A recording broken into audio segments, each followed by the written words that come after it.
welcome everybody to the Magic Beans podcast. We're back again for episode number 9, and we're glad that you can join us. I'm your host, and my name is Shorty, and I have a lovely, manly sounding voice today, as I've been quite crook for the last couple of weeks, so you get to enjoy my beautiful tones that I've got going on. But I am also joined today by a couple of other beans. Today we have Scott the Blaster Boy. How you going, Scott? Hey, good morning, everyone. G'day. And we also have Cracker. How you going, Cracker? Very well, thanks, mate. That's the way. So I think I'm sounding a little bit more like you today, Cracker. Almost got the Barry White vibe going on. Just don't break into song. Yeah. No, you definitely do not want that. that would be bad for everybody. Hopefully we can make it all the way through this podcast without me dying. We ended up delaying our podcast by a few days this week, just with people's work and health issues, that sort of stuff. But we're here for you again, the listeners. We love the loyal listeners out there, so we've got to get something out for you. So today we got a couple of things. We're finally going to get into our deep dive on Magic Arena. We've been talking about it since we started this podcast, and today we're finally doing it. So if you've been hanging out for that one and been waiting to get on there and see what it is and get in on all the action, then today's your chance to learn the best way to do all that. But to kick it off, we have a new set coming out, Throne of Eldraine. You guys seen a bit of stuff about this? Yeah, man. I'm super pumped. Yeah, looks pretty cool. So for the listeners out there, as you would have heard from our previous podcasts, there's a new set that comes out every few months, and the one that's coming up that's getting released, the pre-release in 2 weeks, I believe, and then with the set release a week after that is Throne of Eldraine, and this is a fairy tale themed set. This is something that they haven't really done before, and it's sort of based on your Grimm's fairy tales and Disney, all the stories that Disney's stolen and all that sort of stuff over the years. It's safe to say it's very cool. What are you guys? What's your initial thoughts on what you're seeing from this new set? I thought the trailer was great. I think the trailers are getting better and better. And I think it really grabbed pulled you by the heartstrings and brought you into the set. But yeah, reviewing some of the cards that are coming out, for me, it's definitely theme based. Right up my alley, because even though I want to try and play competitive, I think this sort of will interest me in the sense that I can build a deck that's going to be more just fun to play. I don't care if it wins or losses. It's just going to be great as far as some of the cards that are in there. So we'll probably talk about that a bit. But yeah, Cracker, sorry. Yeah, I mean, so the whole tagline for this set is these fairy tales fight back. So, they're not taking themselves as seriously this time, which is really nice, because Magic can be a little bit like, oh, we're all serious and we've got, end of the world and spaghetti monsters trying to kill us and all that sort of stuff. But this set has got, gingerbread men and, literally, kids baked into pies and stuff. Glass slippers and all that sort of stuff. The whole 9 yards. So every fairy tale you can imagine, there is a reference in here somewhere. Yes. Looks like there's a couple of really sweet new types of cards as well. They do this quite a bit, and this one's quite a good departure. So I might just jump into it. Yeah, go for it. So there's a new card type called an adventure, and basically what it is it's a creature.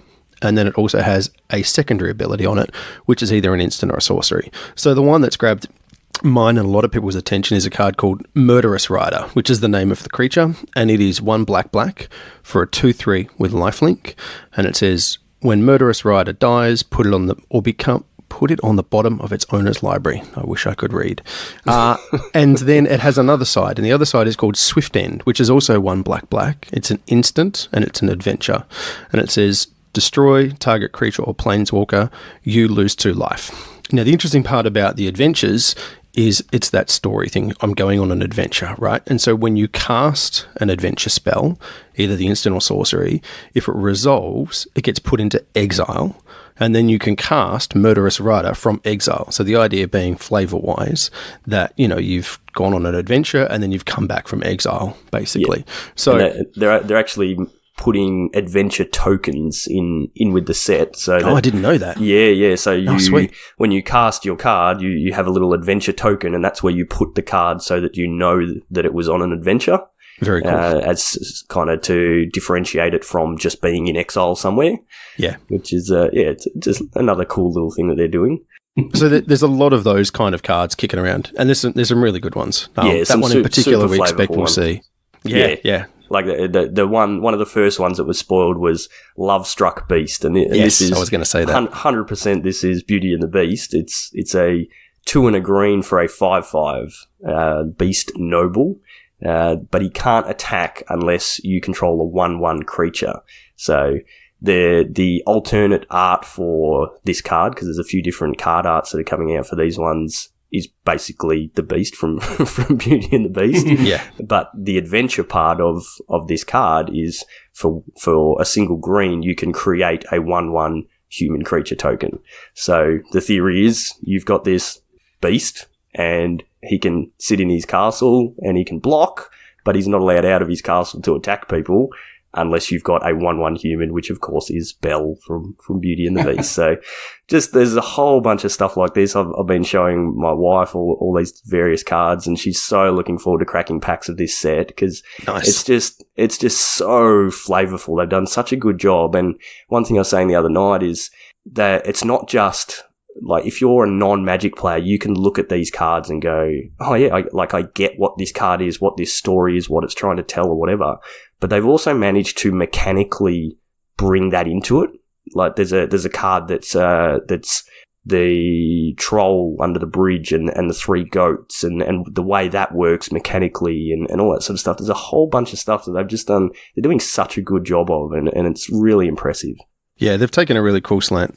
Yeah, this has got my wife totally invested. Like she's looking forward to it now. She's been looking at some of the spoilers as I've been looking at them throughout the week, and it's really got her interested. So yeah, I mean, very cool. I'm looking at a card now, Once Upon a Time. I mean, it's basically just draw 5 from your library. Is it busted? that card it is busted, is the answer. Read the text for us, Scotty. Read it out. All right. I'm going to read the bottom part of the text first because that's pretty basic. So look at the top 5 cards of your library. You may reveal a creature or land card from among them and put them into your hand. Put the rest in the bottom of your library in the order. So we've seen that before. But what I love about it is if this spell is cast as the first spell this game, you cast it without paying its mana cost. Yes, that's the broken part. Yeah, that's the broken part. But I love that theme though. You know, like one day Wizards will learn that free spells are broken. Yes. Right? And so the actual casting cost of this is 1 and a green, and it's an instant. Yeah. So it's completely insane. Basically, every green deck in Standard will play this. I can't think of any decks that aren't in for this.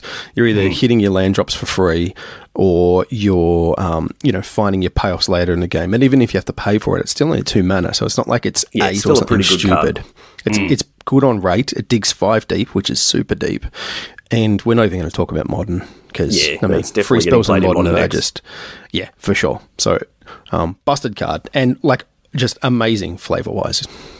Yeah, exactly. Flavor-wise, I love it. Like, okay, so is the next one that I like, is this busted as well, the 7 Dwarves? Because I love the 7 Dwarves. No, but it's awesome. It's awesome. So, hang on, I'm going to find it. I can't find it now, but I just remember that as long as you can have 7 Dwarves in your deck. Yes, as long as they're all called 7 Dwarves, and you can play them all. So, and they get +1/+1, I think, for each 7 Dwarf on the battlefield. Yeah. Which I just thought, beautiful. Yeah. And it's a red as well. So I was very happy. So many cool, like even just in the card names and the card art and that sort of stuff. They've just done such a good job of it, of building this world. And even if you're not, if you're listening to this podcast, which I know we've got a bunch of people that aren't invested Magic players, I definitely suggest jumping on a website like mythicspoiler.com is one that I use pretty regularly to look at my previews. Jump on and just scroll through the cards and see what they are, because they're very cool. And if I think for a lot of people in our age group that grew up watching Disney movies and things like that, there's just so much nostalgia coming back from it's amazing. Various Disney movies. So it's very cool. There is one more card. Sorry, I know I'm very excited about this set. It's the first set I think I've actually been really excited about. Enchanted Carriage. I mean, really. Yeah. Who would not want to have an enchanted carriage run by a bunch of mice? It's a brilliant card. So. Well, we've got to read it out now, man. Okay. When enchanted carriage enters the battlefield, create 2 1/1 mouse creature tokens. The crew of 2 tap any number of creatures you control until with a power of 2 or more, and the vehicle becomes an artifact creature until the end of turn. And it's a 4/4 for 5 colours, or 5 any colour. What is Generic is the term. That's the term. Yeah, so 5 generic colours, and it's a 4/4. But just being run by 2 mice at the front. Yeah, that's beautiful. Yeah, I think the card that I've seen that's probably the most powerful and most likely not for standard play, but modern play is Emory, Lurker of the Loch. This one is 100% seeing play in modern and potentially in other formats as well. It's 2 and a blue for a legendary creature Merfolk Wizard, and this spell costs 1 less to cast for each artifact you control. So there goes Wizards again with the discounts on their spells, as we know has turned out to be broken pretty regularly. When Emory, Lurker of the Loch, enters the battlefield, put the top 4 cards of your library into your graveyard, and then you can tap Emory, to choose target artifact card in your graveyard, and you may cast that card this turn, and it's a 1/2. So this going into like the Urza deck, Urza Thoptersaur deck, or prison decks and things like that is almost a definite. You can do loops where you can play on turn 1 like a free, Mishra's Bauble and a Mox Opal or a Mox Amber or something like that. Play this guy, then you can sacrifice your Mishra's Bauble. I've just drawn a blank. Shows how good my brain's working. I just said that card. Sacrifice your Mishra's Bauble and then bring it straight back again, and just loop things over and over. With Jeskai Ascendancy, you can continue every time you cast that Mishra's Bauble. You can untap this guy and recast it, and just generate infinite loops. And yeah, it's this card's gonna be used in a non-normal way. It's going to be broken in whatever deck it's playing. So I'm interested to see what people like Matt Nass can come up with for a card like this. So yeah. The problem is that there just doesn't seem to be any fair use for this kind of thing. Like, I mean, as much as I love Graveyard Recursion, and I really do. Yeah, we've gathered that. Yeah. I mean, there have been so many decks that we've seen, like the most 2 recent bannings in Modern have been KCI and Hogak, both of which were Graveyard Recursion decks. Yeah. Right? And this is just another one of those things. So, Scott, Jeskai Ascendancy is this weird card from a few years ago where every time you cast a non-creature spell, you untap all non-land permanents you control, put a +1/+1 counter on each, or +1/+1 until end of turn for each creature you control, and you get to draw a card and discard a card. Ooh. So with the setup Shorty was just talking about, you can literally turn to go draw my deck with Emory, make it 60 power, and attack you. Yeah. So it's just like basically, unless they can interact, it's a turn 2 kill. Yeah, and I've fiddled around with a deck like that, a Jeskai Ascendancy deck with Birds of Paradise and Sylvan Carriage and that sort of stuff, and it's really horrible to play against because I literally just sit there, cast a spell, draw a card, discard it, cast a spell, and it's like, what the hell are you doing? And having the most fun. Yeah, there's a bunch of different ways that you can win. You don't have to actually attack. You can just make your creature deal its damage to your opponent, and you can generate infinite mana while you're doing this, and there's a whole bunch of loops that you can do. So yeah, it's going to be used in an interesting deck, that's for sure. So we'll see what comes out from a card like that. So there's one more card I wanted to have a quick chat about, and not from it being busted or anything like that, but it's called Fervent Champion. So this is single red mana for a 1/1 with first strike and haste, and it says whenever Fervent Champion attacks, another attacking knight you control gets +1/+0 until end of turn. Equip abilities you activate that target Fervent Champion costs 3 less to activate. So interesting card. It's a rare. There's a lot of knight synergies in this set in the red, white, black colours, which is often referred to as Mardu. And this seems like a really solid include for that. First strike haste, you can put some equipment on it for basically free. And so he can be really problematic to deal with. The reason I really wanted to talk about this card is on the bottom, it says 2018 World Champion Javier Dominguez. And so the art is a dude with a fiery sword riding a horse. Lots of people on horses in this set. But this is a throwback to a number of years ago where they had a tournament called an Invitational. And if you won it, you basically got to work with Wizards to design a card and get your likeness put on the card. So it's really cool that they're now running it back with World Champions. It just makes it more personal. Yeah, it makes it actually mean something. Like, to be world champ? Yeah, like you're actually in the history of the cards. You're not just a name on a board somewhere that says that you won a world championship like a whole bunch of other people. You're actually on a card that people play. And the old invitational cards, like cards like Dark Confident and Shadow Mage Infiltrator and Snapcaster Mage and cards like that, they're cards that get played all the time. And a card like Dark Confident, people call that card Bob. Yep. Because the person was Bob Maher.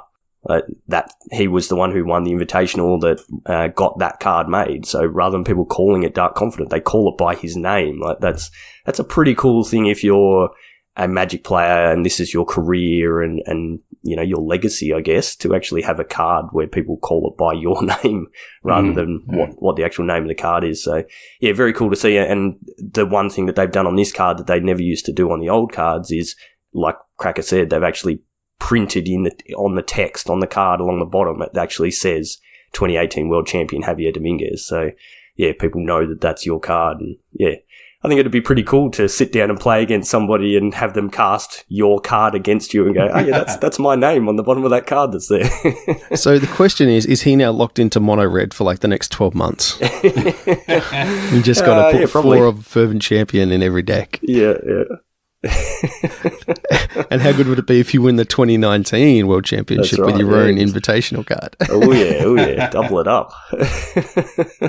Very nice.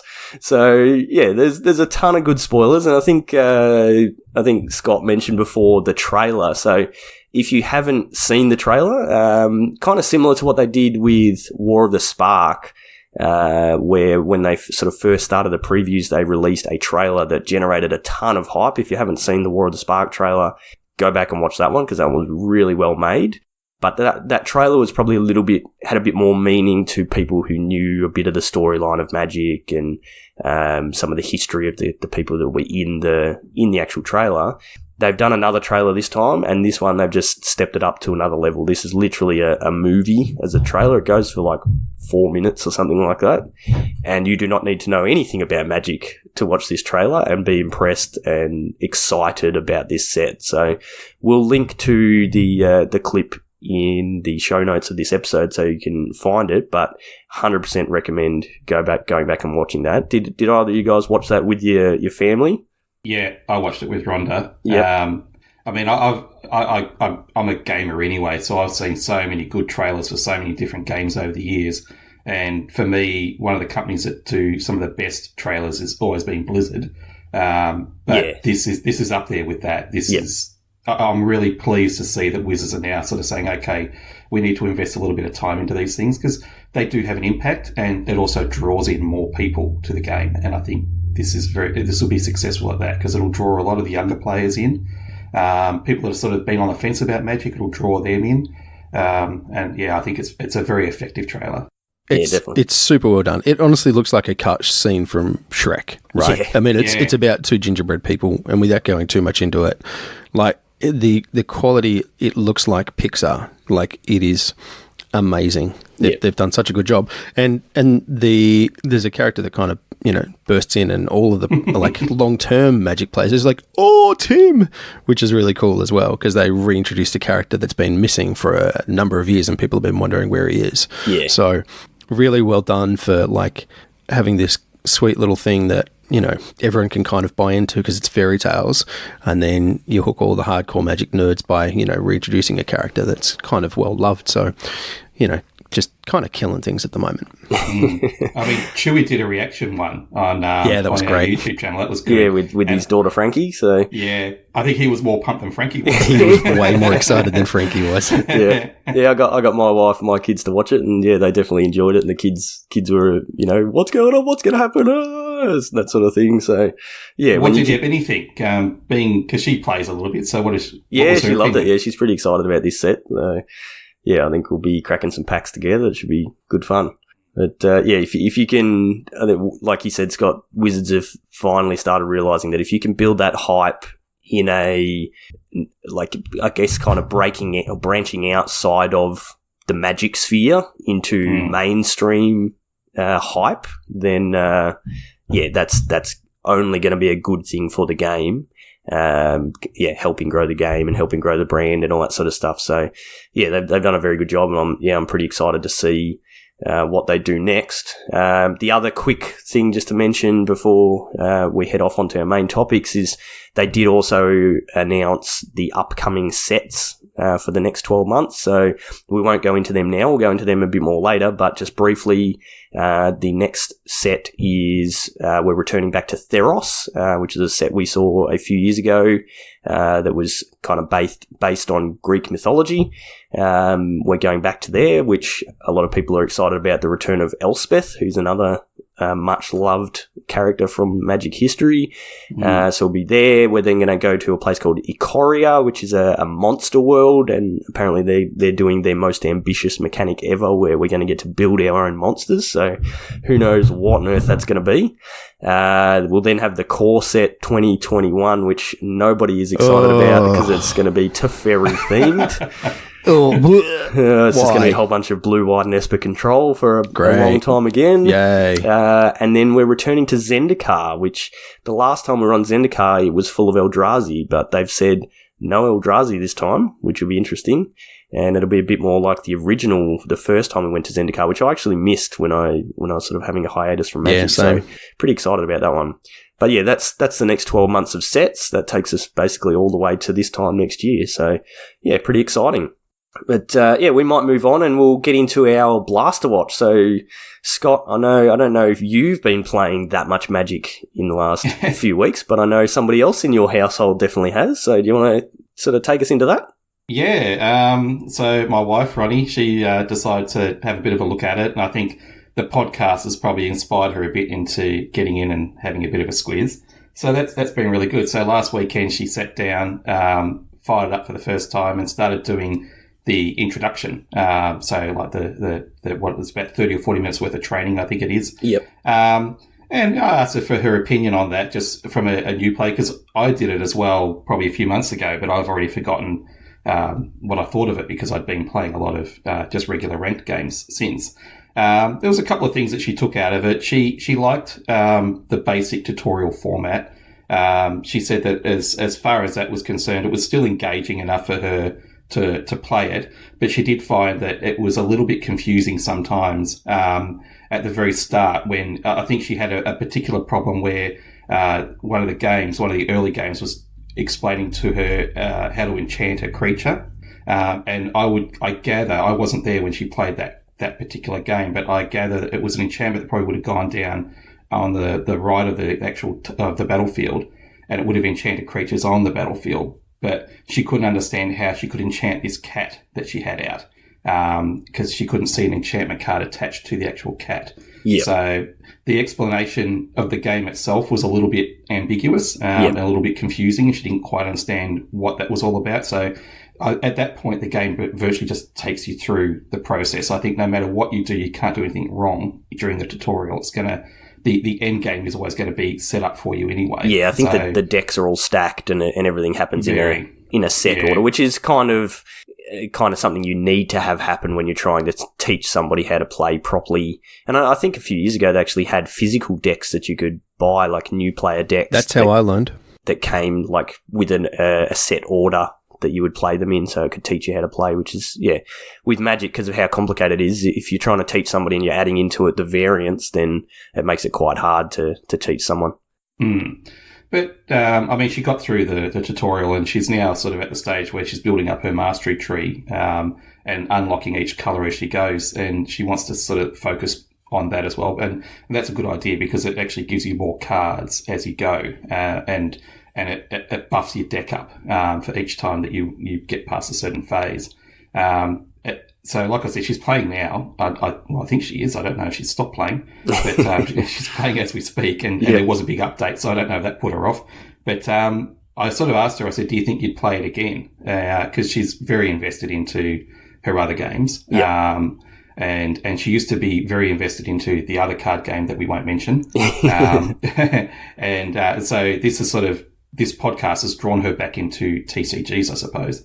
But she's not sure whether she would play it again. She thinks it's a game that she would have on the side. So when she has those rage quit moments in WoW or whatever she's playing, she can go back to this and have a bit of a play. So in other words, she'll be playing it all the time then? Hopefully. I'll put suggestions into her head so that wow, those people you play with, they're horrible. But I think she said that this morning when I spoke to her, she said that she probably will enjoy it more when she gets more into a ranked situation where she's playing against real people and she can learn from her mistakes that way and get used to the decks. And I sort of said that as you play ranked, you'll start to see the same decks reappear over and over again too, because people have created their decks. And it'll probably be a bit easier for her to learn what some of the cards are doing because she'll see it happening a lot more. Whereas in these tutorials, it's very, very basic, cut and dry, and you move on to the next color or the next phase of the tutorial.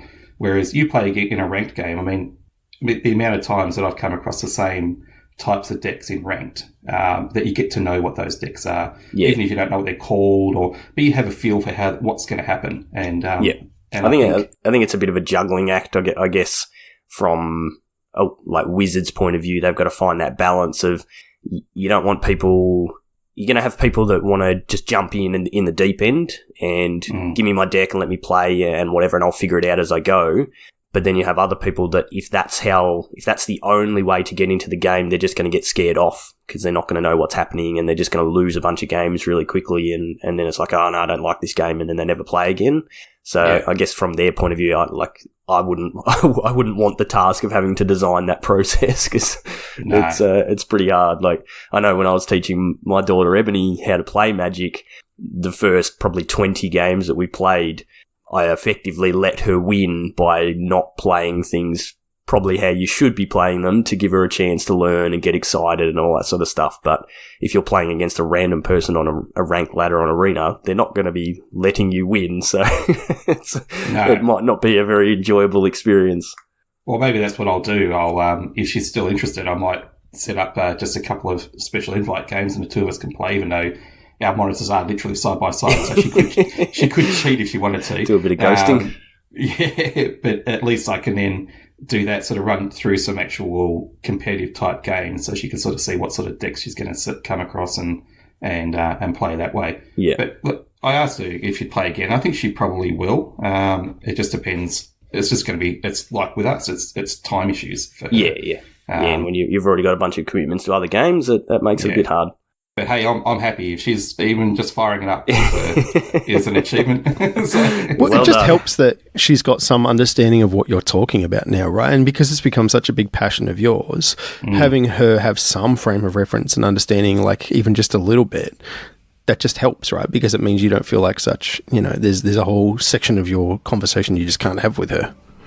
Exactly. And I think having this podcast has helped her a lot too, because she's hearing the passion coming out of all of us. So she's thinking, I might have a bit of a look at this, and so hopefully that'll also encourage other people to just pick it up and play and fight through that tutorial, because the tutorial can be a little bit annoying sometimes, but it gets to the end objective is there, and the end objective is to get into ranked and start playing properly. Yeah. And that's where I think she'll probably enjoy it the most. If she can get past this initial introduction phase, she'll quite enjoy it. Yeah. I believe you can actually skip the intro mastery tree. I think if you go into your settings, you can actually turn it off, and it just lets you get straight into it. Okay. So if she's at the point where it's like, okay, I know, I've sort of grasp the basics of the game and how to work the client and all that sort of stuff, and I want to just get in and play people, I'm pretty sure you can jump in there and skip it all. So that might be something for her to look at. She's definitely picked up on some of the basic core elements of the game, because I was sitting there on Sunday. She actually told me to shut up at one point because I was going to offer She'll be smashing you in no time. Yeah, and she sort of said, "This is exactly what I don't want. I don't want you helping me." So I just I kept quiet and just watched, and she knew what she was doing. Yep, so good. I think it's just a matter of getting her in there, getting a few more games, and we'll convert her. Very good. All right. Well, yeah, cracker. We've been talking about Arena, so do you want to take us into what on earth is it and, how people can get into it? What is Magic Arena? Well, funnily enough, it's one of the ways you can play this wonderful game we talk about called Magic the Gathering. So there's the tabletop version, which is a physical card game. There is Magic the Gathering Online, Mitgo, or also known as Modo, from a throwback from before I think any of us were actually playing it, but still stuck around somehow. And now there is the latest offering, which is called Magic Arena. So it is a PC, soon to be Mac as well, desktop game. So currently not mobile. We're hoping one day they'll decide to deploy it to tablets of some description, because that would be sweet. Hopefully one day. But it is the digital representation of playing Magic. So it's a free install, free download. You can get it from, just search Magic Arena and you'll find the download. And that's basically it. And as Scott was just talking about, there's a whole kind of process of introducing you to the game as a whole new player. And then from there is it goes all the way up to being able to play Mythic Invitationals, Mythic Championships. So the highest levels of competitive play are now being run through this client. So it is kind of being hailed as the future of Magic by Wizards. They're investing a lot of their resources in marketing and things to kind of really push people in this direction. So it's kind of the quickest, easiest, and certainly cheapest way of getting started in this game, because it's free, which is something Magic is typically not free at all. Yes, Magic is very much known for not being free. So the fact that you can play it for free. It's free to play, pay to win. Sort of. That's actually not. No. So it's the primary client basically, and it is currently it is a limited set of cards. So as we've sort of talked about before, Magic goes back 25 years, and the Arena client is now built around Standard. So it goes back to the Ixalan block, I think, is the first set of cards that they have available on there. Yep. And so it is now every subsequent set that is being released on Arena. And so there are a number of different ways that you can play, but they're all based around there. So when we talk about Modern and Legacy and all those kinds of things in Commander, there's no opportunity to play there. You can't play those on Arena currently. But I mean, they're doing a really good job. Technically, it's still in beta. Shorty, I think you were saying it comes off that soon? Yeah, 26th of September, which I believe is when Eldraine releases. They're officially going to full release. So I don't think there's been any announcements to say if there's going to be any major changes to the client when they do that. But yeah, it's been in beta for quite a long time. I know I played, and I think maybe Cracker, you did as well, in the closed beta when that first came out. And that's a couple of years ago now, Yeah, it was pretty horrible. Yeah, it's over 2 years ago or something like that. Yeah, it was a bit glitchy and a bit all over the place, but it was like, oh, wow, I can actually play Magic all the time now, so that was pretty cool.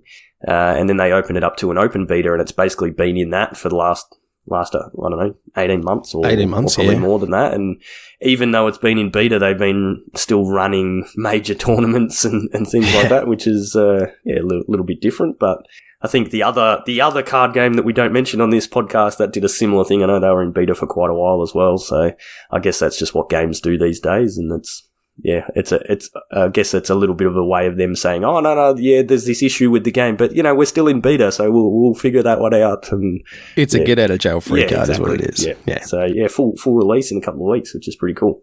So, will friends come with it? Friends list. Who knows?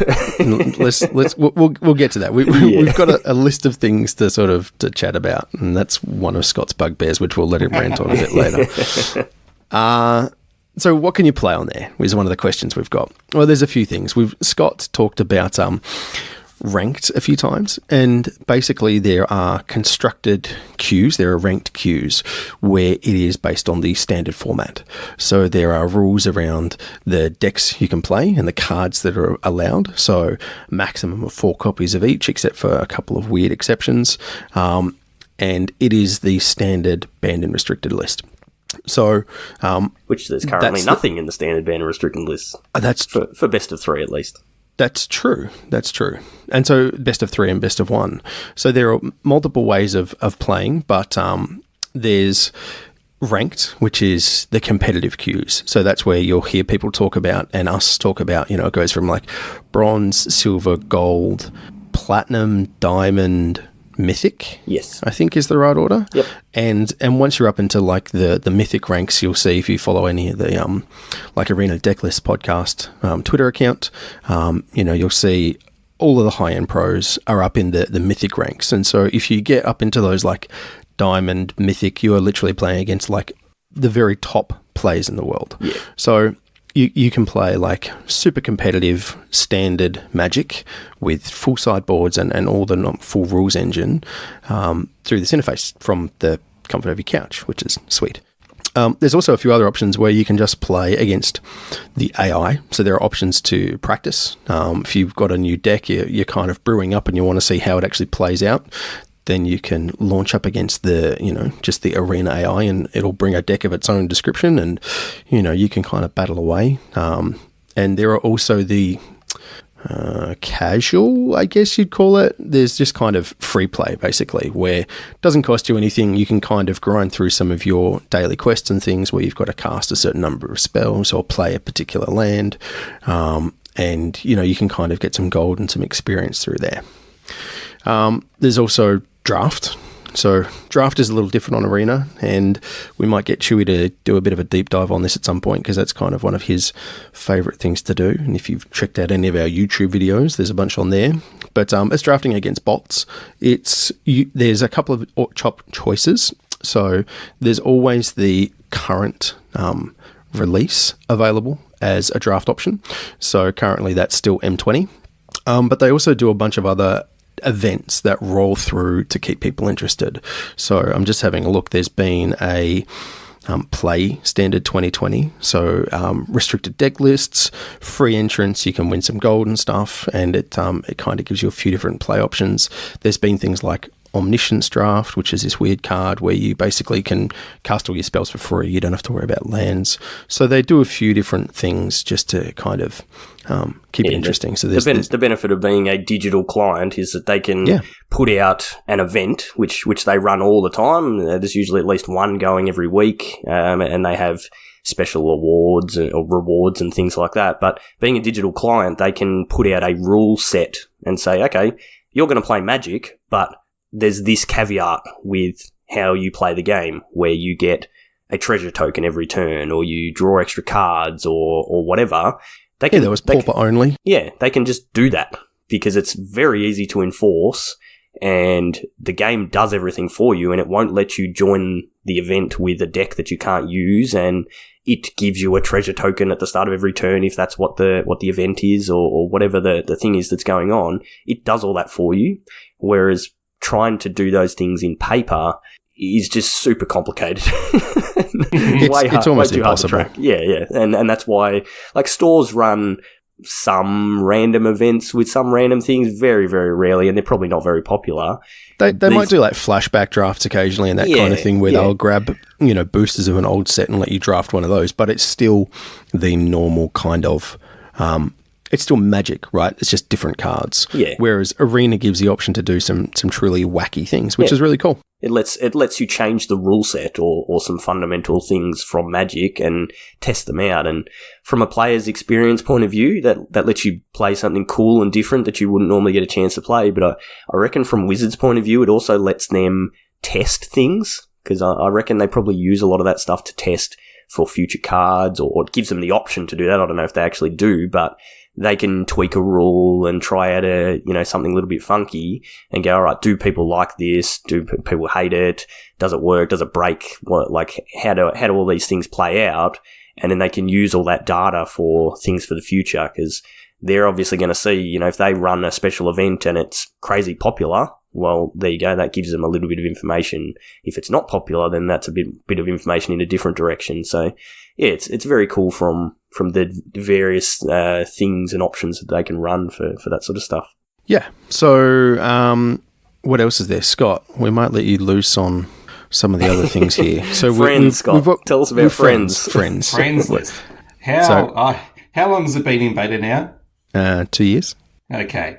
That's crazy. I mean, why isn't there a friends list? I mean, I know you can invite friends and there's a convoluted way of doing it, but so many other games out there, it's just a standard feature that you have. You just invite your friends. You can do it through the consoles. You can do it through the game itself.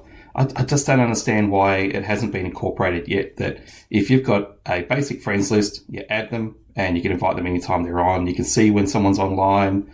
So that's probably one of my bugbears. And I'm hoping that when they do go full release, that'll be one of the features I'll introduce. Although if they're talking 2 weeks from now, I don't see that happening. I think that's probably, I don't think we're going to see that for quite a while. I don't know. What do you, have you guys heard anything more about that, or have that? So I certainly haven't heard anything, but in terms of Wizard actually putting this into the product, but I've heard a lot of people complaining for basically, like yourself, the entire duration is like, when can we do this? And the thought here is, right, with, just to explain a little bit more, if you haven't played, all of the other games of Arena are against random other people who are typically in the same position as you. So you'll be playing in gold, you'll play against someone else who's in gold, right? If you're in a draft, you'll play against someone who's got kind of a similar record. So they try and do a bit of matching like that. But the idea that Scott's talking about is where you just want to sit down and battle against 20 mates and you go, hey, I've got this sweet thing. And, you know, it gives you some chance to do that. So you can, but as Scott said, it's not straightforward. And there's currently, like, you have to know their full ID, which is like their username, and then a bunch of numerical characters and stuff, and like all this nonsense. And it's a bit weird. Yeah, the first time that Shorty and I were trying to set it up for our daughters to play against each other took us like 40 minutes. That wasn't our daughters, that was me and Shorty. Yeah. So they do have the issue that Scott's saying here is you don't have a list of friends so you can see that they're all online.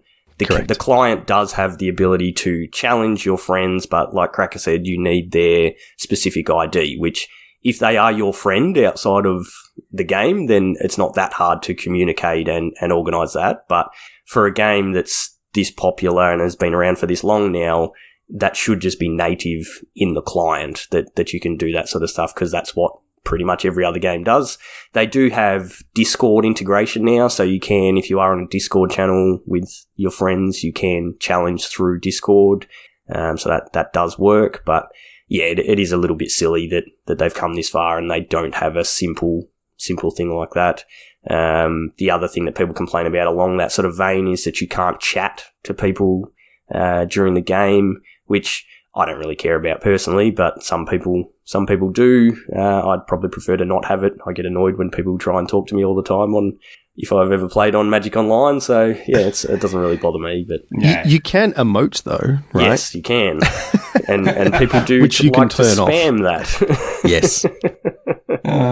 Yeah, you get. But yeah, that's one of my grievances. I mean, it's a simple thing. I know it's first world problems and all that sort of stuff, but I just know that, again, the game that won't be named had it on day one of beta. You can start inviting your friends. And that's because it was integrated with their other BattleNet system as well. So it was very easy, I suppose. Yeah, that's right. And I guess that's one of the differences is that company already had a service already set up, and they are a digital games company, whereas Wizards of the Coast has been a physical card company for the last 25 years. So they've got a long way to go. And like when Arena first came out, there was a lot of people going, "Oh, what the hell is this? Wizards has just spent all this money. This is going to be garbage. What a waste of money." Including somebody who's not on the podcast currently today.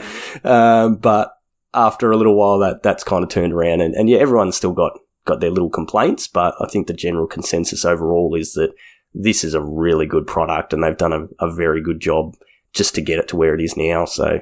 Yeah, and they were probably waiting too. They would have been waiting to see how popular is this going to be. Is it worth investing man hours into creating this and getting this rolling if no one's going to play it? Yeah. So, but I think 2 years is long enough now to realise that, okay, this has got some popularity now. The amount of changes that they've made in that 2 years is quite substantial. So it's not like massive. It's been 2 years and they haven't done anything.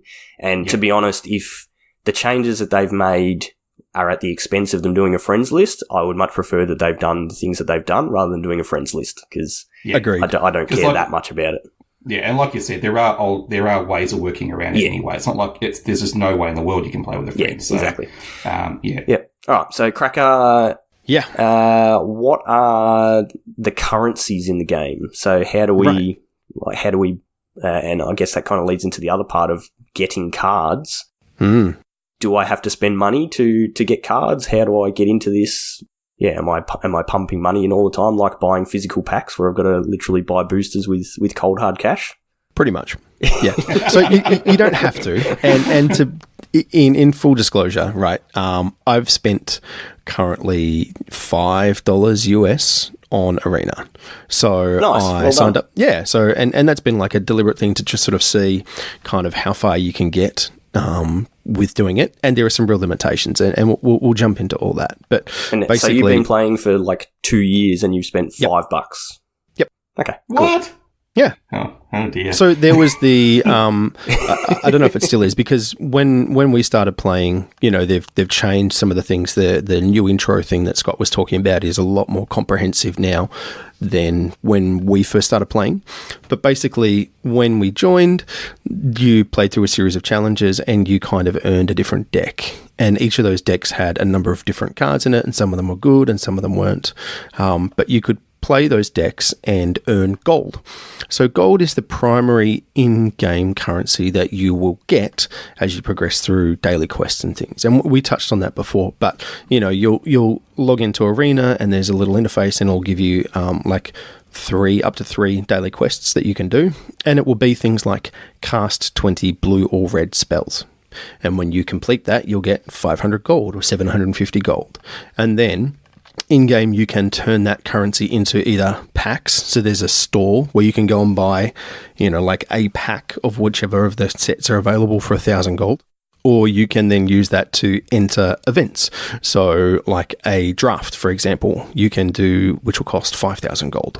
So there is ways of playing the game effectively completely for free with just the cards that they give you, and then as you earn gold through playing a bunch, and it's just grinding, right? That's kind of if you're prepared to do the grind and just play the things that you can play for free and start off with the cards that you've got and whatever, then you can play for free, and you will over time build up a collection and get more cards and get more gold and all that sort of stuff. It just depends what you want to do, and that was one of the big issues that people have had from the start. Was that's not what I want to do. I want to come in and be able to buy my full deck. So how do we do that? So how do you do that? Well, that's much more difficult than it sounds. Basically, there is no way of acquiring a card directly. Yeah, you can't buy individual I can't log cards into the store and say, I would like to buy Esper Control. I need 3 Teferis and I need, you know, some watery graves, and I can't just go and buy a specific card. So what you have to do is purchase packs either through gold or the actual straight conversion from dollars, which is gems. And so basically, if you decide you're going to spend a bunch of money, you can log into the store and buy a gem bundle, and they are different values based on how many gems you want to get. Their prices are all in US dollars. The top one is $90 or $99, I think. 99. Right. And it basically gives you enough to get, is it? It's 20,000 gems 20, for $100 US effectively. Yep. Plus tax. Yes, plus GST for our Australian listeners. So you got to remember, and with the exchange rate that we've got at the moment of like 60 cents, it's pretty rubbish. Like $200. So it's pretty bad. But I think 18,000 gems gets you 90 packs of cards that you want. So, which is a lot. Yeah, which is a lot of packs. Yeah. And so, you know, like, I know the way that Shorty's kind of done things is when a new set comes out, he'll typically, you know, buy that, and it is worthwhile if you, and we'll talk about this in a minute in terms of like going optimal, if you can afford to save up and buy those larger packs of gems, you do actually get quite a bit more for, you know, per dollar. Yeah, the rates are different. If you buy a small thing of gems, the amount that you get for your dollars is less than buying a big pack of gems. So that's a pretty standard thing in a lot of games where you spend more, we're going to reward you by giving you a bit more of a bonus. So yeah, as Cracker said, if you can save up, like, you know, if you're on a tight budget or whatever, save up until you can get your money and enough money together to buy a large bundle of gems. And you don't have to spend all those gems straight away. You can just keep them and spend some here and there, but your value will be much better if you buy a large bundle of gems rather than just buying lots of small bundles of gems. Yep. And so the way that you acquire cards is by purchasing the packs. So you might say that you would like to get, some of the Throne of Eldraine when it comes out, and there's some sweet cards in there that you want. And so you will go and buy, however many packs of Throne of Eldraine that you can get. And as part of that, you will get 8 cards. So there's either a rare or a mythic, a couple of uncommons, and then some commons in there. And that is different from a physical collection. Card pack. A normal physical Magic card pack has 15 cards in it. Correct. One rare or mythic, 3 uncommons, and a whole bunch of commons. Yep. So the packs on Arena are slightly different. Yes. Except for draft, where it is actually still a 15-pack draft, is worth mentioning, if you ever go into one of those events. But you can have, instead of one of those cards being a actual copy of a rare or mythic, or a common or an uncommon, you can get a wild card. And basically, wild cards can then be redeemed for any card from any set of the corresponding rarity. So that's kind of how you go through and get the specific cards that you want. So if you wanted to get a bunch of Teferis, I don't know why, you would take your mythics and go to when you're building your deck. And there's basically a deck editor, and you basically put the deck together, and it will say, this will use, 7 wild cards. Do you wish to continue? And so you can kind of just collect them that way, and that's how you build up and put your decks together. So that's kind of the way you acquire cards.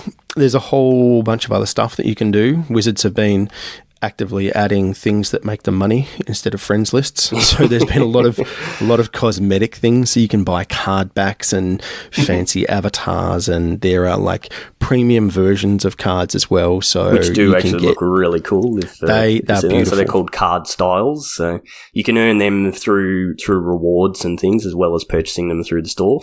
I'm a sucker for all this cosmetic stuff. Man. Yeah, you're exactly Wizard's target, man. Oh, absolutely. Like, I wanted that cat with a tail, and with not the tail, sorry, with the wings. Yeah. And I played, and I must admit, I invested a little bit of real cash as well, but I got the cat with the wing. Yep. You're the one that they want playing this game. And the Chandra sleeve with the flaming sort of animation. And that's a thing that a lot of games do, like your World of Warcraft and all that sort of stuff. It's you can play it for free. You can put a little bit of money in it to get some in-game bonuses, but then there's also all this cosmetic stuff. And if you want to buy it, you can buy it. By all means, go for it. It has no effect on your gameplay, but if you don't want to buy it, then don't buy it. So it's great that they've got those options there for the different types of people. And again, you don't have to spend money. It's like Cracker said before, with that new mastery tree they brought out for this set, for the M20 set, you could grind your way through. It was a big grind, but you could grind all your way through that mastery tree to get to that cat with the wings at the end. But, we'll get into the mastery tree a little bit more soon. So Cracker, getting cards, so you can buy packs with gold, you can buy packs with gems. Yep. And you can convert wild cards into the specific cards that you want. So they're the 3 ways that we're acquiring cards. The only other way that I would mention is when you draft, you keep all the cards that you draft. So as you go through and make your picks through a draft, like you would in a normal real world tabletop draft, you keep those individual cards as well. So they're the main ways of acquiring cards, unless I'm missing something. So the only other way that you can get cards is from in-game rewards. Yeah. So as you progress through your daily quests, you can earn, you'll get a win, and they'll be like, hey, here's 200 gold, and you get this card. And so the cards will be, whatever. They can be commons, they can be mythics, it's everything in between. The only other thing worth mentioning is as you progress through and fill out your collection of a set, there's a thing called the vault. And the vault is this weird little treasure chest that will appear when it's full, basically. Yeah, it's a bit of a hidden thing in the background that you don't need to worry about for a while. You don't need to worry about it. One day you'll see a glowy treasure chest on your screen. Click on it, and you'll get a bunch of stuff. Yeah. So basically, what it does is because you only need 4 of any card for Magic. There's no point of having more than that, other than a few random cards that let you play, like the 7 Dwarves that let you play up to 7. You still only need 4. You still only need 4. It will let you play 7, even if you only own 4. What the game does automatically is when you open or acquire through whatever means a 5th copy of a common or an uncommon, it puts them into the vault. Basically, it adds a percentage to a tally that's going on in the background, and when that tally reaches 100%, a little treasure chest will show up that you can open, and you get a whole bunch of rewards. You get a bunch of wild cards and things like that. So it's a way of saying, yep, okay, you've opened all these cards that you don't need, but they're going to come back to you in a different form later on, which is pretty cool. If you open a rare or a mythic that you own more than 4 of, it actually converts them straight into gems for you. So I think you get 10 for a... Or is it 20? I should have looked that up. I think it's 10 for a rare and 20 for a mythic. Yeah, something like that. So if you open your 5th of a rare, you get some gems. If you open your 5th of a mythic, you get some gems, but it's more than what you would get for a rare. So that's pretty cool. That was a big issue when the game first came out, that people were worried, what happens to this 5th card that I open up? Because initially in the closed beta, there was no system in place for that. And I think they did a pretty good job of addressing that. One big difference that you'll notice if you've played the other game that we don't talk about, especially for you, Scott, is there's no dusting. So a mechanic that's in some other card games is you can take cards that you don't want and you can get rid of them and turn them into another currency called dust, which you can then use that dust to create a different card that you want. So it allows you to turn the cards that you don't want into cards that you do want. And the conversion rate is pretty poor for what you're getting, but it at least means, I've got this collection of cards that are garbage that I'm never going to use. I'm going to get rid of them, and then I can build this card. I can make this card for this deck that I actually want to play. Wizards have right from the start said they're not going down that path, and people have fought them on it for ages and ages. And it's at the point now where it's like, okay, they're never going to do it. They've come this far with the wild card system, and they're not going to change it. So there is no system to do that. Once you've opened a card, it is in your collection, and you can't get rid of it. The wild cards are their version of doing that, and it seems to work fairly well. But what you'll find is, if you're building competitive decks, most competitive decks have a ton of rares in them. Like, a lot of your lands are rares, and then you're playing a whole bunch of rares and mythic rares, and then a few commons and uncommons. So you get stuck on not having enough wild cards to build your deck sometimes, and that can be quite frustrating. So that is something to be aware of. It's almost like they want you to sink more money in. Exactly. Yeah. Fancy that a company who has to make money and make a profit to keep going actually wants you to spend money on their product. So who would have thought that would have been the case? That's a crazy business practice. Yes.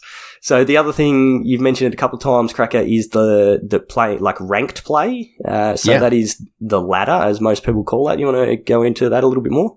Sure. So the ladder is basically, there's 2 versions of it. There's one for constructed and there is one for limited. So limited is where you've got either draft or sealed, and you draft your deck and you will play against other people who have a similar rank. So as I was saying, you go from bronze, silver, gold, platinum, diamond, mythic, and as you get wins, you will progress through those ranks. Now, for the first couple, you get wins and you go up and you get losses and nothing happens. But as you get up into like gold and higher, it's basically 1-for-1. So it means that climbing the ladder, or the ranked queues, as you'll sometimes hear it called, can be tricky, because you have to win more than you lose to progress anywhere. Can also be very frustrating. It can be super frustrating.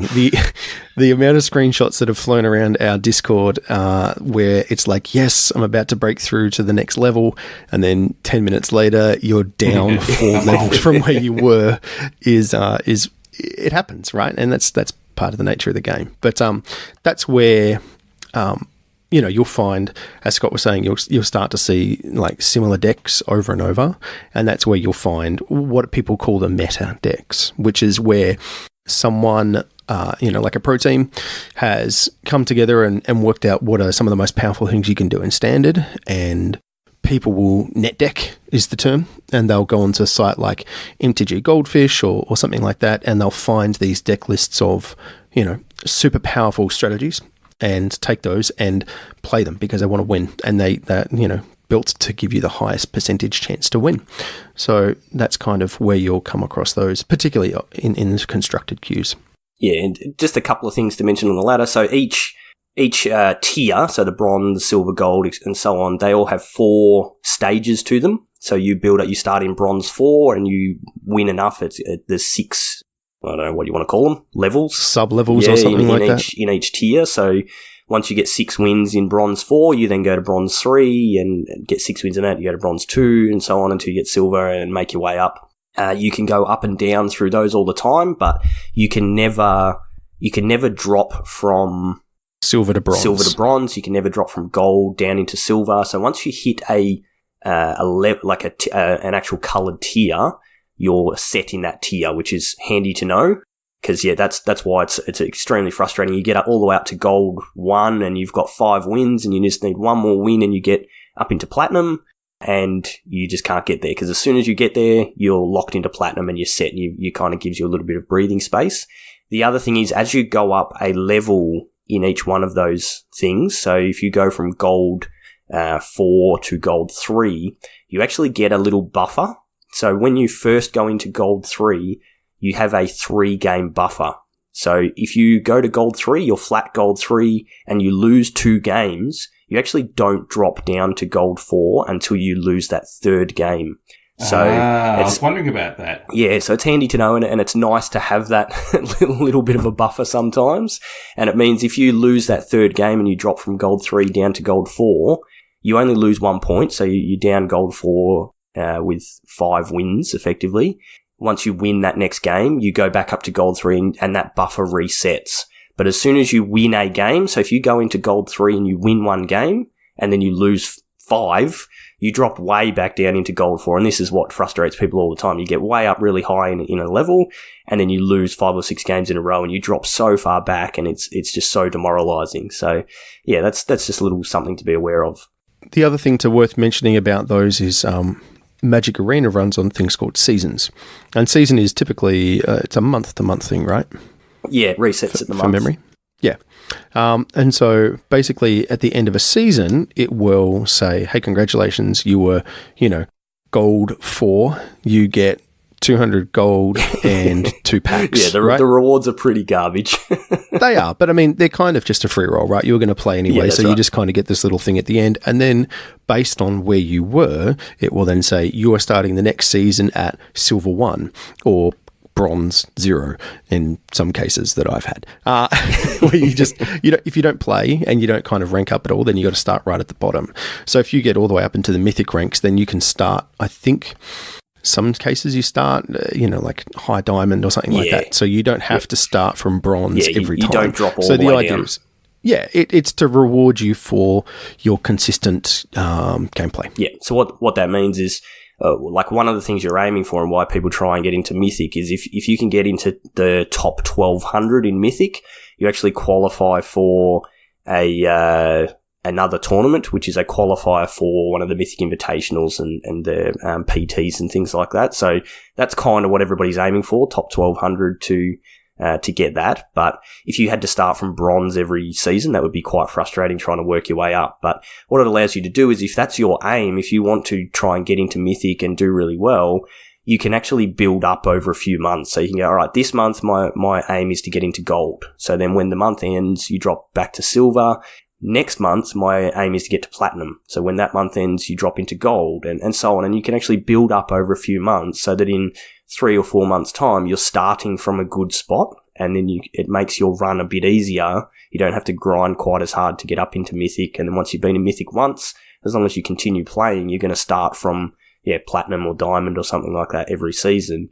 And it keeps you in a good position. So yeah, that's the ladder. Anything else we wanted to mention on the ladder? The other thing is the leagues and events, which we've sort of mentioned already that Arena runs for us. Yeah, they're always worthwhile doing. Anything else on that? I think that covers kind of most of the gameplay that I can think of. All right, so we might just run through a bunch of tips to help you guys get the most out of your Arena play. So I'm just going to breeze through. We've got a whole bunch of things listed here, so we'll just smash through these, and the guys are just going to jump in with any other tips that they can think of or things you should know. So we might get into these a little bit more detail in some future podcasts as well, as a little bit of a bonus for you. So just touching on the quests, we've mentioned some of these things already. The quests are rewarding 500 gold or 500 experience, and the experience goes towards your mastery tree, which I'll touch on in a minute. You can actually re-roll one of those quests each day. So if you hover your mouse over it, it'll come up with a little thing. You can click on it and re-roll it. So if you're playing a mono red deck like Scott plays all the time, and you get a quest that's cast blue or green spells, well, you might want to re-roll that one. So that it might come up with something that's a bit more relevant to the deck that you're playing. Otherwise, you're not going to complete that quest. There's also, yeah, definitely. There's also the possibility that you will re-roll and get a quest that gives you 750 gold. I think the experience is still the same, but you get 750 gold instead of 500. So it's definitely worthwhile re-rolling those, one per day as well. In your regular play, every win that you get, there's a daily win tally that clocks up that earns you gold, and weekly win bonuses that earn you packs and things like that as well. So all of that goes towards earning you gold, which you can use to enter events and buy more packs and things like that.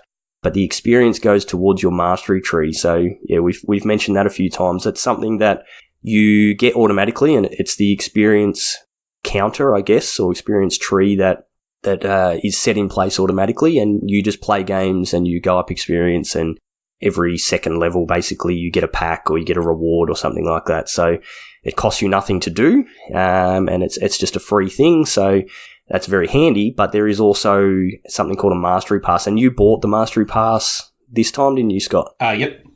You did? Yeah. So it's 3,400 gems for the mastery pass for a season, and that season is from when a set releases to when the next set releases. So you've got effectively 3 months for that mastery pass season. And what it does is it puts you on another tree for your mastery tree. So you get additional rewards. So you get extra, you might earn gems, you get extra packs, you get cosmetics, you get things like the cat and the wings and stuff like that. So, if you're interested in that sort of stuff, then do it. If you don't have the mastery pass, if you don't pay for it, then your tree caps out at level 72, which is still a long way to go. I think I'm only like level 30 or something like that because I just haven't played that much. But if you get the mastery pass, it actually unlocks extra levels and takes you all the way up to level 100. And I think it gives you so the other thing worth mentioning. Yes, it does. Yep. So the other thing worth mentioning with the mastery pass is it actually it tracks them both. So you can see where you're up to and what you would be getting.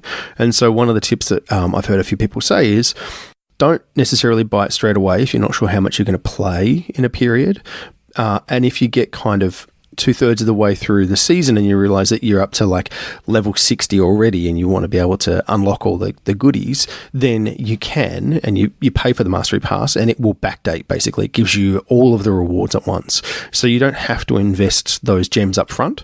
You can do it at any point, right up until basically the last day that it is available. Yeah, exactly. So for me this month, like I said, I'm only like level 30. If I bought the mastery pass at the start of the season, which is 3,400 gems, that's, I don't know how much that is. It's probably like $50 or something like that.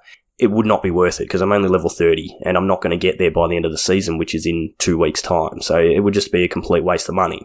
What I'm better off doing, like Cracker said, is get to the end of the month and then decide, or get partway through the month, then decide, then you can purchase it. You get all those rewards backdated and then it kind of unlocks the rest of the things. So, Scott, I would recommend that for the future for you. I think you got a little bit excited about it. But then you don't get all the sweet card backs and things immediately. Yeah. What are you talking about? I mean, if you want to buy it, you can buy it. That's completely up to you. I will. Yeah, I guarantee you will. I know what you're like with a new phone every time I see you and all that sort of stuff. No, they will bring out so many weird and wonderful things in this mastery tree for the next set that you know I'm going to buy it. Oh, yeah. Yes, definitely. So I will probably never purchase a mastery pass. It's worthwhile if you're interested in that. MTG Goldfish did a good breakdown of like a monetary value, because there's a lot of, your cosmetics and things like that. They assigned dollar values to all that sort of thing and worked it out. And I think if you can actually do the full 100 levels, it is worth it, money-wise, to do it. but you've got to actually get that full 100 levels to get there. Yeah. I think if you hit about 60, it becomes well worth the effort, and anything a little bit below that. A guy did he did a thing on YouTube, and he did the maths, and it definitely works out much more. It's more worth it if you get the whole thing. But if you're not playing, regularly, daily, like 2 or 3 times a week sort of thing, at least, then it's probably not worth it. Not worth it. The other thing to remember is when they run the special events, like the weekly and the monthly bonus events, often they have an extra XP bonus. So you enter the event, and just by getting 1 win, you'll get like 1,000 XP, which is 1 level. So anytime you see those events pop up, it's worthwhile looking at them and just checking what the rewards are, because they did some not that long ago where the rewards were the John Avon full art lands, which is my playmat that I use for playing in tabletops. So I really love those lands. And you enter the event for free, but by getting 1 win, the reward was 1,000 XP. So even if you don't want to actually play through the full event and get the extra lands and whatever the other bonus is, by just jumping in, doing one win, getting that extra 1,000 XP, it gets you a level in your Mastery Pass, which is potentially a free pack and things like that. So definitely keep an eye on those. The store. So as we mentioned earlier, the store for us Australians, the store is in US dollars, so you need to remember when you're looking at those prices that you got to allow for your conversion rate, which is horrible at the moment, and you got to add your GST. So that $99 pack very quickly adds up to nearly $200. So be aware of that. The welcome bundle, which Cracker mentioned, that's the $5 that he spent when he first started on Arena. That is actually really good value. So for $4.99 US, you get 2,500 gems and 5 packs. So if you haven't done that, and I don't know if you have, Scott, it's definitely worthwhile buying that. The value on that is really, really good. So even for someone like Ronnie, who's just jumping on now with a new account, just spend that $5, which works out to like $8 or something like that Australian. Spend that and get that 2,500 gems and 5 packs. It's really worthwhile doing. As we mentioned, the bigger gem bundles are better value. When you're buying packs off the store, you can buy them in various sizes. The 45 pack and 90 pack bundles are the same value. It's the same amount of gems. They're just doubled, and you get generally a bonus card with them, like a Planeswalker or card style or something like that, or the buy box promo. Isn't that how you get the buy box promo? Yeah, that's right. Yep. So they're good value. I know Cracker mentioned it earlier, but buying packs for gold is actually not very good value, and I'll touch on that soon, but I don't recommend that. I did it. I spent like 50,000 gold in the first few months or something on packs, and then afterwards found out that the value was not actually very good. So you're better off not buying your packs for gold and only buying them for gems, and I'll explain why soon. Every set that comes out, they do a pre-order for packs. I don't know if either of you guys, well, obviously Cracker, you haven't done this, but Scott, I don't know if you've done this for the Eldraine set or not. Not yet, but I will be. Okay, cool. So I haven't for the last few sets, and I'll explain why in a minute, but every set that's been coming out, they've been doing a $49.99 pre-order pack. So $50 US. You get 50 packs. You get a Planeswalker card. So I think it's Garrick this time's the Planeswalker card you get. You get a card style, so you get the alternate art, and you get a special sleeve, which I'm pretty sure is the gingerbread I think so, girl for this one. So it looks pretty cool. But that is actually really good value. The 50 packs for $50 is very good value. The thing with that to remember, and this is why I don't do it, or why I haven't done it, that's buying directly. You're buying the packs for money. You're not using your gems. So what I've been doing the last, I don't know, year or something like that is I'll put $100 in and buy the large gem pack. And then every set that comes out, I'll buy 45 packs. So if I've got 20,000 gems, the 45 pack of cards only cost me 9,000 gems. So that leaves me with a bunch of gems. So then the next set that comes out, I'll buy another 45 pack. And then the following set that comes out, I then put another $100 in. So basically I'm putting in $100 every 3 sets that comes out. And that's been pretty good for me to get enough cards to build the decks that I want to do and have enough wild cards and things like that. So currently I've still got a bunch of gems left over from previously purchasing gems. So buying these pre-order packs, because I would be buying cash directly for the packs, is not really working out for me at the moment because I've still got these gems sitting here. But going forward, so when this set comes out, I'll spend the gems that I've got and buy some packs. The next set that comes out, I'll probably buy the pre-order. They're pretty good value, so definitely recommend those. And I know Chris and Chewy, they've been buying the pre-order packs as well. They are quite good value. When you go to the pre-releases, the in-store pre-releases, which we'll likely be doing in a couple of weeks for Throne of Eldraine, in your pre-release pack, you get a token that will have a code on it for a free arena draft. So make sure you do that. You can only use one code per account. So log in, use your code, you get a free draft. So everyone loves free stuff. That's free cards.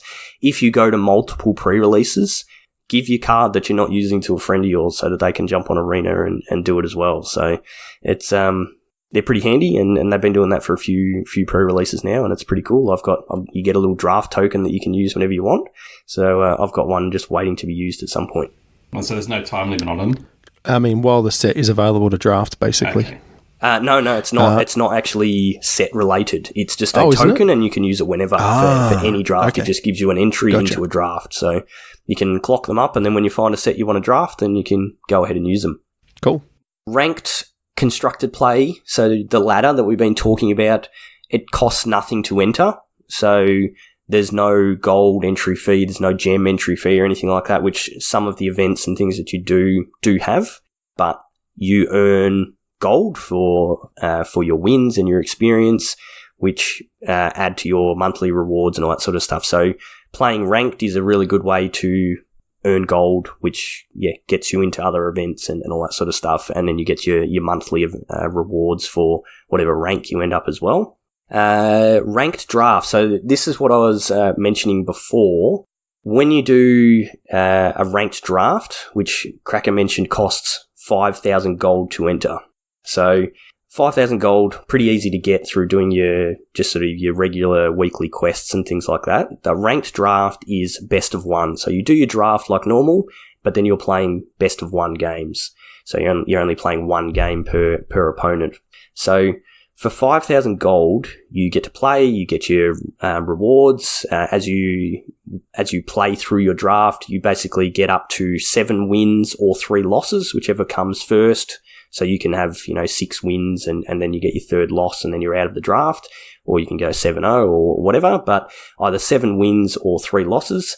Based on how many wins you get when you finish that draft is the reward that you get. And you get gems as a reward, and you also get packs. So this is one of the only ways in the game that you can actually turn your gold into gems. So you can enter for 5,000 gold, and if you do really well, you can actually win, I think it's like 900 gems or something like that for winning. So this is a way that for the people that literally want to play for free, this is the way that you do it.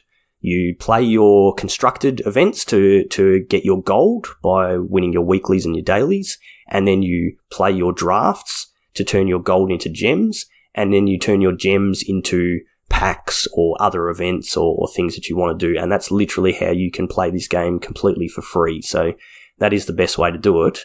The other thing I was mentioning before about not buying packs for gold, if you do the maths on playing a ranked draft that costs you 5,000 gold, the value is actually better than buying normal packs. So a normal pack costs 1,000 gold, and the packs on Arena, as we mentioned earlier, have 8 cards in them. So if you buy 5 packs for 5,000 gold, you get 40 cards. 40 cards, you're going to have 5 rares or mythics in that 40 cards. If you do a draft, when you do a draft, you get a full-size pack. So you get 15 cards per pack. So in a draft, you open 3 packs, and you get 3 packs of 15 cards. So straight away, that's 45 cards just for entering the draft. If you play the draft and you do horribly and you don't win a single game in your draft and you bomb out, so you just go 0-3, as a minimum reward, you get 1 pack, which is a normal arena pack, so it's 8 cards, and 50 gems as a reward. So you can just turn 5,000 gold into 50 gems. So your reward is actually better for doing a draft and picking cards and then losing everything than just straight opening packs. So that's what I was saying before about not buying packs directly for gold. You are actually better off entering a draft and losing everything and getting the rewards for doing it that way. And if you do the draft and you actually win stuff, well, then your rewards are way better and the value is way better. So definitely recommend that. Well, that suits my limited playstyle to a T. Yeah. Enter drafts and lose them and bomb out and get some rewards. So the other part to that is that when you're drafting, because you're actually picking the cards that you want, you can do a little bit of rare drafting and things like that. So if a pack comes your way and you go, oh, it's got that rare in it that I really need, well, you might just draft that rare as well. And then there's the best of 3 drafts, which cost gems to enter, but they have higher rewards. So I think that's all of my tips that I've got. There's probably a bunch more that we will get to on later episodes. You guys got any last ones that you wanted to go into that I might have missed? No, not me. Just play the special events, right? There are a bunch of free ones that are just really good, and even the ones that are just for gold are they're a lot of fun. They're much more casual, and the rewards are really worth it. So if you can kind of string a few things together, you can get some just really sweet looking stuff. So check out those ones when they come available and give them a bash. Yeah. And if you ever come across Real Blaster and he's playing his Cavalcade deck, just concede. Tip number 1. Yeah, tip 1. Don't bother playing against him because you will lose. You might as well just concede. Scoop to Blaster Boy. No, very good. All right, so yeah, that's a lot of information we put into you at the end there. So we were starting to get a little bit long in the tooth, but go back through and re-listen to it if you didn't quite catch it all the first time. And then, as we mentioned, we might start getting into it a little bit more at the start of some of our episodes as one of our recurring segments. At some point, we will go into drafting a bit more detail. Chewy's probably the most experienced drafter on our podcast, so we'll definitely want him here to go through that. We'll go through physical drafts as well as Arena and sort of get into that a bit more. But if you have any other tips for us that you think will help us or will help our listeners, then make sure you hit us up and we'll share your tweet or we'll share your Facebook post or whatever. We'll give you a shout out on the podcast. So as always, you can find us at the usual places. So you can find us on Twitter at magicbeanscast. You can flick us an email, magicbeanscast@gmail.com. Find us on Facebook or YouTube by searching for Magic Beans Cast and you'll find us on there. So that's about it for this one. If you want to find me on Twitter, I'm at Peace Inc. Cracker, you are? Joel Hill _ And Scott? At The Real Blaster. Very good. We've finally gotten good at doing something right. So that's going to do us for this week. We hope you've enjoyed our episode. Make sure you share it with all your friends and enjoy your time playing Arena. Let us know how you go if you're a new player just jumping on there, what your experience has been like. And we will see you on the next episode. See you guys.